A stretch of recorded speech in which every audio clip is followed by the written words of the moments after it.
of carbonate ion in seawater. The carbonate is an essential building block for many species that have calcium carbonate. One other piece, of course, is that this reaction changes the pH of the seawater, the acidity of the seawater. The pH goes down a small amount.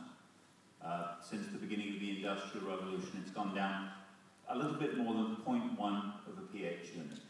Seems very small, but that's about a 30% change in the acidity of the oceans. And these changes have been shown to have effects on a huge number of different species. I myself am a chemist, and I see this both the ones that affect how well they grow calcium carbonate, but at the other end of the scale, there have been recent scientific papers talking about how well the clownfish, the Nemo of the Disney film Finding Nemo, how well it can navigate in water based essentially on a smell of the water. As it gets more acidic, it cannot smell so well. It cannot find its home anemone as easily. It cannot recognize as easily the difference between a predator and an uncle. These surely are going to be problems resulting from the chemistry, and my colleague will tell you much more on the likely biodiversity effects. But as Andrew Dixon just said, we know the chemistry very, very well. What we don't know, and what we can't tell you with any high certainty, is what the biological impacts will be. Some species may do better. Some species will definitely do worse. But what you end up with at the end of the day is a very different ecosystem.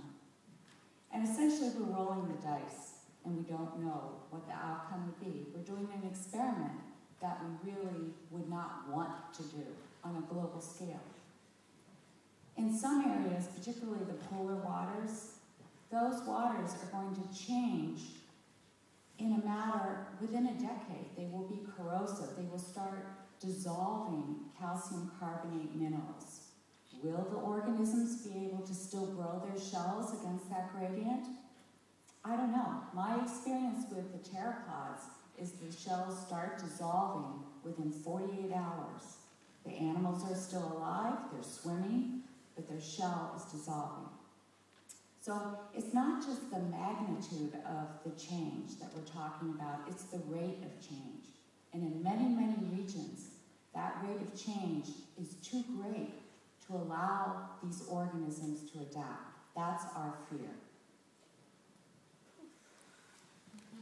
I'm going to ask Jeff June, who has both the science chops and the right to mouth off now that he's with Oceana, to give us a call to action to close this.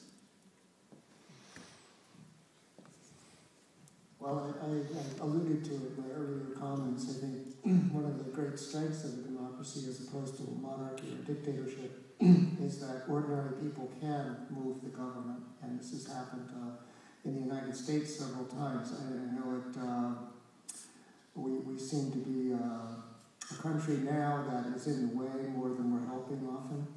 But in the past, we've done some pretty amazing things through the democratic process. For example, the Civil Rights Movement, which was thought to be hopeless on the order of a century.